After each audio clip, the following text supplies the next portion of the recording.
पटना साहिब की जीवनी, महान व्यक्तित्व। गुरु गोबिंद सिंह जी। पटना साहिब का इतिहास और महत्व गुरु गोबिंद सिंह जी से गहराई से जुड़ा हुआ है। गुरु गोबिंद सिंह जी का जन्म 22 दिसंबर 1666 को पटना साहिब में हुआ था। उनके पिता गुरु तेग बहादुर जी सिखों के 9वें गुरु थे। गुरु गोबिंद सिंह जी का जन्मस्थान आज भी सिख धर्म के अनुयायियों के लिए एक पवित्र स्थल है। गुरु गोबिंद सिंह जी का प्रारंभिक जीवन।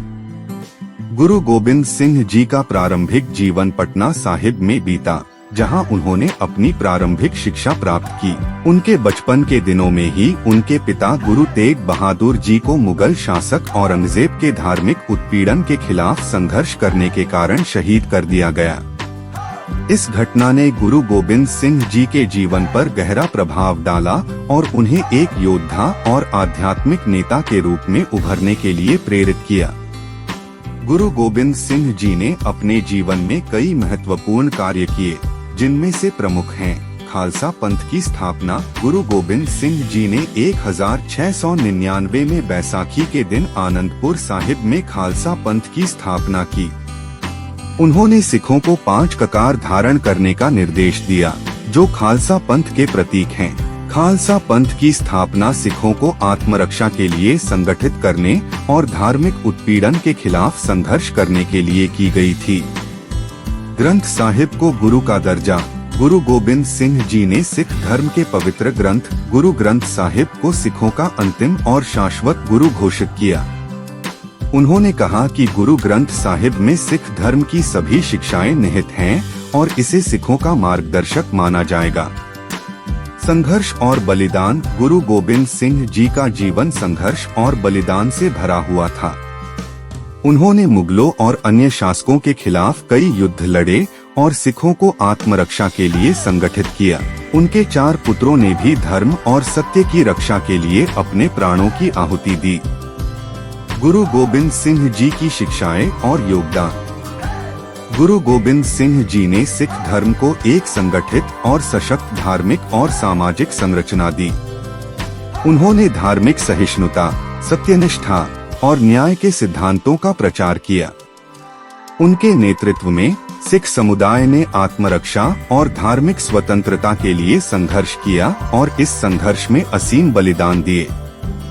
गुरु गोबिंद सिंह जी की शिक्षाएं सिख धर्म के अनुयायियों के लिए आज भी प्रेरणा का स्रोत हैं। उन्होंने सिख धर्म को एक संगठित और सशक्त धार्मिक और सामाजिक संरचना दी। उन्होंने यह भी सिखाया कि धर्म और न्याय के लिए संघर्ष करना आवश्यक है और इसके लिए किसी भी प्रकार के बलिदान से पीछे नहीं हटना चाहिए।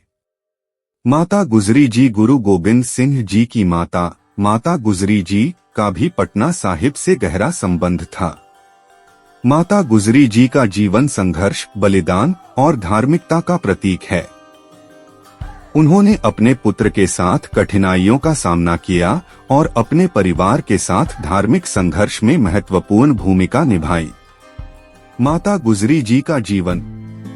माता गुजरी जी का जीवन अत्यंत साधारण और धार्मिक था। उन्होंने अपने पुत्रों को धार्मिक और नैतिक शिक्षा दी और उन्हें सत्य और न्याय के मार्ग पर चलने के लिए प्रेरित किया। माता गुजरी जी का जीवन सिख धर्म के अनुयायियों के लिए एक आदर्श है, जिन्होंने अपने परिवार के साथ अनेक कठिनाइयों का सामना किया और अपने धर्म और सत्य की रक्षा के लिए अपना सब कुछ बलिदान कर दिया। माता गुजरी जी का बलिदान। माता गुजरी जी और उनके छोटे पोते जोरावर सिंह और फतेह सिंह को मुगल शासकों ने पकड़ लिया और उन्हें अपने धर्म को त्यागने के लिए मजबूर किया, लेकिन उन्होंने दृढ़ता से अपने धर्म का पालन किया और किसी भी प्रकार का समझौता नहीं किया। परिणामस्वरूप मुगलों ने उन्हें ठंडे बुर्ज में बंद कर दिया, जहां ठंड और भूख के कारण उनका निधन हो गया। माता गुजरी जी और उनके पोतों के बलिदान को सिख धर्म में अत्यंत सम्मान की दृष्टि से देखा जाता है और उन्हें वीरता और धर्म की रक्षा के प्रतीक के रूप में माना जाता है। भाई गुरबख्श सिंह। भाई गुरबख्श सिंह का नाम भी पटना साहिब के इतिहास से जुड़ा हुआ है। वह गुरु गोबिंद सिंह जी के अनुयायी थे और उनके जीवन काल में उन्होंने सिख धर्म के प्रचार और प्रसार में महत्वपूर्ण भूमिका निभाई। भाई गुरबख्श सिंह ने गुरु गोबिंद सिंह जी के साथ कई युद्धों में भाग लिया और सिख धर्म की रक्षा के लिए अपने प्राणों की आहुति दी। भाई गुरबख्श सिंह का जीवन। भाई गुरबख्श सिंह का जीवन सिख धर्म के अनुयायियों के लिए प्रेरणा का स्रोत है। उन्होंने धर्म की रक्षा के लिए अपने प्राणों की आहुति दी और सिख धर्म के आदर्शों का पालन किया। भाई गुरबख्श सिंह ने गुरु गोबिंद सिंह जी के साथ मिलकर खालसा पंथ की स्थापना में भी महत्वपूर्ण भूमिका निभाई और सिख धर्म के प्रचार प्रसार में अपने जीवन को समर्पित किया। भाई गुरबख्श सिंह का बलिदान। भाई गुरबख्श सिंह ने सिख धर्म की रक्षा के लिए कई युद्धों में भाग लिया और अपने धर्म और सत्य की रक्षा के लिए अपने प्राणों की आहुति दी। उनका बलिदान सिख धर्म के अनुयायियों के लिए एक आदर्श है और उन्हें सिख इतिहास में एक वीर योद्धा और धर्म की रक्षा के प्रतीक के रूप में सम्मानित किया जाता है। पटना साहिब के अन्य प्रमुख व्यक्तित्व। पटना साहिब का इतिहास केवल गुरु गोबिंद सिंह जी और उनके परिवार से ही नहीं बल्कि कई अन्य प्रमुख सिख व्यक्तित्वों से भी जुड़ा हुआ है। इन सभी व्यक्तित्वों ने सिख धर्म के प्रचार और प्रसार में महत्वपूर्ण भूमिका निभाई और पटना साहिब को एक प्रमुख धार्मिक और सांस्कृतिक स्थल बनाने में योगदान दिया। भाई मणि सिंह। भाई मणि सिंह, जो गुरु गोबिंद सिंह जी के अनुयायी थे, का भी पटना साहिब से गहरा संबंध था। उन्होंने सिख धर्म के प्रचार प्रसार में महत्वपूर्ण भूमिका निभाई और अपने जीवन को धर्म की सेवा में समर्पित किया। भाई मणि सिंह का जीवन और उनका बलिदान सिख धर्म के अनुयायियों के लिए एक आदर्श है। भाई भीम सिंह। भाई भीम सिंह एक और प्रमुख सिख योद्धा और गुरु गोबिंद सिंह जी के अनुयायी थे। उन्होंने भी सिख धर्म की रक्षा के लिए कई युद्ध लड़े और अपने धर्म और सत्य की रक्षा के लिए अपने प्राणों की आहुति दी। उनका जीवन सिख धर्म के अनुयायियों के लिए प्रेरणा का स्रोत है और उन्हें सिख इतिहास में एक वीर योद्धा के रूप में सम्मानित किया जाता है। पटना साहिब की धार्मिक और सांस्कृतिक विरासत। पटना साहिब का धार्मिक और सांस्कृतिक महत्व न केवल सिख धर्म तक सीमित है बल्कि यह भारतीय संस्कृति और समाज के विभिन्न पहलुओं से भी जुड़ा हुआ है। पटना साहिब के धार्मिक स्थल, यहाँ की परंपराएं और यहाँ की सांस्कृतिक धरोहर भारतीय उपमहाद्वीप के विविध और समृद्ध सांस्कृतिक इतिहास का प्रतीक हैं। तख्त श्री हरमंदिर जी। पटना साहिब का धार्मिक महत्व। तख्त श्री हरमंदिर जी पटना साहिब सिख धर्म के 5 प्रमुख तख्तों में से एक है। यह स्थल गुरु गोबिंद सिंह जी की जन्मस्थली के रूप में सिख धर्म के अनुयायियों के लिए अत्यंत पवित्र है। यहाँ पर प्रतिवर्ष लाखों श्रद्धालु दर्शन के लिए आते हैं और इस पवित्र स्थल की महत्ता को अनुभव करते हैं। पटना साहिब की सांस्कृतिक धरोहर। पटना साहिब की सांस्कृतिक धरोहर भारतीय संस्कृति के विविध और समृद्ध इतिहास को दर्शाती है। यहाँ की धार्मिक परंपराएं, उत्सव और यहाँ की सांस्कृतिक धरोहर पटना साहिब को भारतीय इतिहास का एक महत्वपूर्ण अध्याय बनाते हैं। यहाँ का स्थापत्य, धार्मिक संगीत और यहाँ की कला और शिल्प भारतीय संस्कृति की विविधता और समृद्धि का प्रतीक हैं। पटना साहिब के धार्मिक उत्सव। पटना साहिब में विभिन्न धार्मिक उत्सवों का आयोजन होता है, जिनमें गुरु पर्व, बैसाखी और अन्य सिख धार्मिक उत्सव प्रमुख हैं। इन उत्सवों के दौरान यहाँ पर धार्मिक और सांस्कृतिक गतिविधियों का आयोजन होता है और यहाँ की सांस्कृतिक धरोहर को संरक्षित और प्रचारित किया जाता है। पटना साहिब का इतिहास, भूगोल और जीवनी भारतीय उपमहाद्वीप के धार्मिक, सांस्कृतिक और ऐतिहासिक परिदृश्य में गहरा महत्व रखते हैं। सिख धर्म के 10वें गुरु गुरु गोबिंद सिंह जी की जन्मस्थली के रूप में विख्यात पटना साहिब न केवल सिखों के लिए बल्कि समस्त भारतीयों के लिए एक पवित्र तीर्थ स्थल है। इस आलेख में हम पटना साहिब के विस्तृत इतिहास, भूगोल और यहाँ के महान व्यक्तित्वों के जीवन का गहराई से अध्ययन करेंगे। पटना साहिब का इतिहास। प्राचीन पाटलिपुत्र से पटना तक। पटना साहिब का इतिहास प्राचीन पाटलिपुत्र के इतिहास से जुड़ा हुआ है। पाटलिपुत्र, जिसे आज के समय में पटना के नाम से जाना जाता है, प्राचीन भारत का एक प्रमुख शहर था और यह कई महान साम्राज्यों की राजधानी रहा है। मौर्य, गुप्त और नंदा साम्राज्यों की राजधानी के रूप में प्रसिद्ध पाटलिपुत्र भारतीय इतिहास में राजनीतिक और सांस्कृतिक गतिविधियों का केंद्र रहा है। पाटलिपुत्र का उल्लेख महाभारत और बौद्ध ग्रंथों में भी मिलता है। यह शहर मौर्य साम्राज्य के संस्थापक चंद्रगुप्त मौर्य के शासनकाल में अपनी चरम सीमा पर पहुंचा और यहां से सम्राट अशोक ने अपने साम्राज्य का विस्तार किया। पाटलिपुत्र का सुव्यवस्थित नगर निर्माण, इसके चारों ओर की खाई और इसके शक्तिशाली दुर्ग प्राचीन काल में इस शहर की महत्ता को दर्शाते हैं। सिख धर्म का आगमन। पटना का धार्मिक महत्व 17वीं शताब्दी में बढ़ा जब सिखों के 9वें गुरु तेग बहादुर जी यहाँ आए।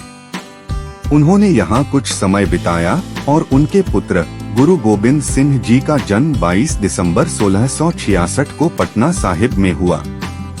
यह घटना पटना के इतिहास में एक महत्वपूर्ण मोड़ था, जिससे यह स्थल सिख धर्म के अनुयायियों के लिए अत्यंत पवित्र बन गया।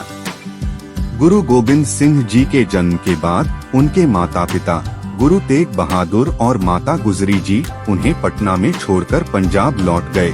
गुरु गोबिंद सिंह जी का प्रारंभिक जीवन पटना में बीता, जहां उन्होंने अपनी प्रारंभिक शिक्षा प्राप्त की और अपनी मां और नानी के संरक्षण में बड़े हुए। पटना साहिब में गुरु गोबिंद सिंह जी का जन्मस्थान, जिसे तख्त श्री हरमंदिर जी पटना साहिब के नाम से जाना जाता है, आज सिख धर्म के 5 प्रमुख तख्तों में से एक है।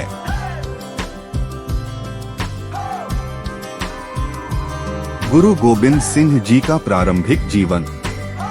गुरु गोबिंद सिंह जी के जीवन के प्रारंभिक वर्षों में उन्हें गोविंद राय के नाम से जाना जाता था।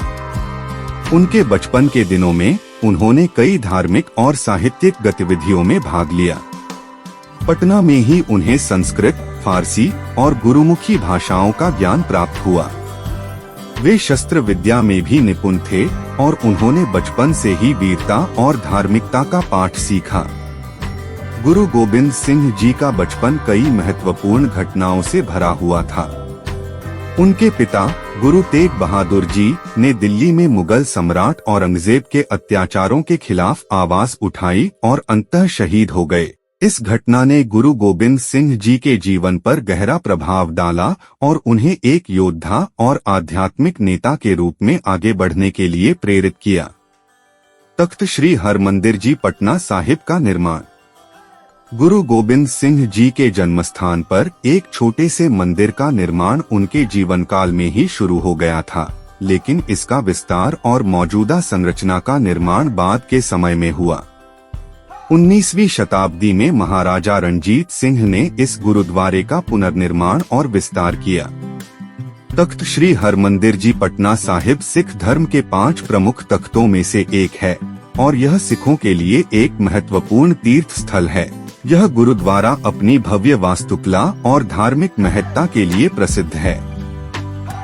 गुरुद्वारे के भीतर गुरु गोबिंद सिंह जी के जीवन से जुड़ी कई वस्तुएं और धार्मिक ग्रंथ संरक्षित हैं, जिनमें उनका तलवार, कलम और पवित्र गुरु ग्रंथ साहिब शामिल हैं। पटना साहिब के मुख्य भवन के अलावा इसके परिसर में कई अन्य धार्मिक और ऐतिहासिक स्थलों का भी महत्व है, जैसे गुरु का बाग, गुरु का जन्म स्थान और गुरु का घर। आधुनिक काल और भारतीय स्वतंत्रता संग्राम। पटना साहिब ने भारतीय स्वतंत्रता संग्राम में भी महत्वपूर्ण भूमिका निभाई। स्वतंत्रता संग्राम के दौरान सिख समुदाय ने इस पवित्र स्थल का उपयोग स्वतंत्रता संग्राम की रणनीतियों के लिए किया। सिखों के कई प्रमुख नेताओं और स्वतंत्रता सेनानियों ने पटना साहिब का दौरा किया और यहां से स्वतंत्रता आंदोलन को बल दिया। स्वतंत्रता संग्राम के दौरान पटना साहिब सिख धर्म के पुनर्जागरण और समाज सुधार आंदोलनों में भी महत्वपूर्ण भूमिका निभाता रहा। आज पटना साहिब न केवल सिखों के लिए बल्कि सभी धर्मों और जातियों के लोगों के लिए एक पवित्र स्थल है। यहाँ प्रतिवर्ष लाखों श्रद्धालु दर्शन करने आते हैं और इस पवित्र स्थल की महत्ता को अनुभव करते हैं। पटना साहिब का भूगोल। पटना शहर का भौगोलिक विवरण। पटना साहिब पटना शहर के पूर्वी हिस्से में स्थित है, जो बिहार राज्य की राजधानी है। पटना का भौगोलिक स्थान इसे गंगा नदी के किनारे स्थित एक प्रमुख नगर बनाता है। यह शहर 25-36 उत्तरी अक्षांश और 85-12 पूर्वी देशांतर के बीच स्थित है और समुद्र तल से लगभग 53 मीटर की ऊंचाई पर स्थित है। पटना की भौगोलिक स्थिति ने इसे भारत के प्रमुख नगरों में से एक बना दिया है। यह शहर गंगा नदी के किनारे बसा हुआ है और यहाँ की उपजाऊ भूमि ने इसे ऐतिहासिक काल से ही एक महत्वपूर्ण व्यापारिक और सांस्कृतिक केंद्र के रूप में उभरने में मदद की है। जलवायु। पटना साहिब की जलवायु उपोष्णकटिबंधीय मानसूनी है। यहाँ गर्मी, मानसून और सर्दी के 3 मुख्य मौसम होते हैं, जो इस क्षेत्र की कृषि और जनजीवन को प्रभावित करते हैं। गर्मी का मौसम। गर्मी का मौसम अप्रैल से जून तक रहता है। इस दौरान तापमान 40 डिग्री सेल्सियस तक पहुंच सकता है, विशेषकर मई और जून में। इस समय यहाँ लू चलती है, जिससे गर्मी और भी अधिक तीव्र हो जाती है। पटना साहिब में गर्मियों के दौरान सूखा और गर्म हवा का प्रभाव देखा जाता है, जो इस क्षेत्र के लिए एक चुनौतीपूर्ण समय हो सकता है। मानसून का मौसम। मानसून का मौसम जून से सितंबर तक रहता है। इस समय दक्षिण पश्चिमी मानसूनी हवाओं के कारण यहाँ अच्छी वर्षा होती है। बिहार की कृषि मुख्यतः मानसून की वर्षा पर निर्भर है।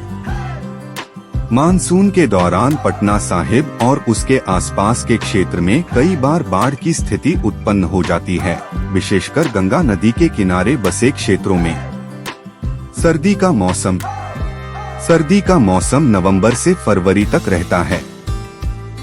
इस दौरान तापमान 5 डिग्री सेल्सियस तक गिर सकता है। दिसंबर और जनवरी के महीने सबसे ठंडे होते हैं। सर्दी के दौरान पटना साहिब का मौसम शुष्क और ठंडा होता है, जो रबी फसलों के लिए अनुकूल होता है। इस मौसम में गंगा नदी का जल स्तर भी निम्न रहता है, जिससे जनजीवन प्रभावित होता है। प्राकृतिक संसाधन। पटना साहिब और उसके आसपास का क्षेत्र प्राकृतिक संसाधनों से संपन्न है। गंगा नदी के किनारे स्थित होने के कारण यह क्षेत्र उपजाऊ भूमि और जल संसाधनों के लिए प्रसिद्ध है। यहाँ की मिट्टी उपजाऊ है और कृषि के लिए उपयुक्त है। इस क्षेत्र में धान, गेहूं, मक्का और गन्ने की खेती प्रमुखता से की जाती है। इसके अलावा गंगा नदी मछली पालन के लिए भी महत्वपूर्ण स्रोत है। परिवहन और संपर्क। पटना साहिब अच्छी तरह से परिवहन नेटवर्क से जुड़ा हुआ है। पटना जंक्शन रेलवे स्टेशन से यह स्थल लगभग 10 किलोमीटर की दूरी पर स्थित है। पटना का जयप्रकाश नारायण अंतर्राष्ट्रीय हवाई अड्डा भी यहाँ से 20 किलोमीटर की दूरी पर है। सड़क मार्ग से भी पटना साहिब पटना शहर और बिहार के अन्य हिस्सों से अच्छी तरह से जुड़ा हुआ है। पटना साहिब के आसपास के क्षेत्र में कई प्रमुख राजमार्ग और सड़कें हैं, जो इसे बिहार के विभिन्न हिस्सों और पड़ोसी राज्यों से जोड़ती हैं। यहाँ पर सार्वजनिक परिवहन के कई साधन उपलब्ध हैं, जैसे बस, ऑटो रिक्शा और टैक्सी। इसके अलावा गंगा नदी के किनारे स्थित होने के कारण यहाँ से जलमार्ग से भी परिवहन संभव है, जो इस क्षेत्र के लिए एक अतिरिक्त सुविधा प्रदान करता है। निष्कर्ष। पटना साहिब का इतिहास, भूगोल और यहाँ के महान व्यक्तित्वों की जीवनी भारतीय उपमहाद्वीप के धार्मिक, सांस्कृतिक और ऐतिहासिक परिदृश्य में एक महत्वपूर्ण स्थान रखते हैं। गुरु गोबिंद सिंह जी की जन्मस्थली के रूप में विख्यात पटना साहिब सिख धर्म के अनुयायियों के लिए एक पवित्र स्थल है और यहाँ की धार्मिक और सांस्कृतिक धरोहर भारतीय इतिहास का एक महत्वपूर्ण अध्याय है। पटना साहिब का भौगोलिक और सांस्कृतिक महत्व, यहाँ के धार्मिक स्थल, और यहाँ के महान व्यक्तित्वों की जीवनी सिख धर्म और भारतीय संस्कृति के अद्वितीय और समृद्ध इतिहास को दर्शाते हैं।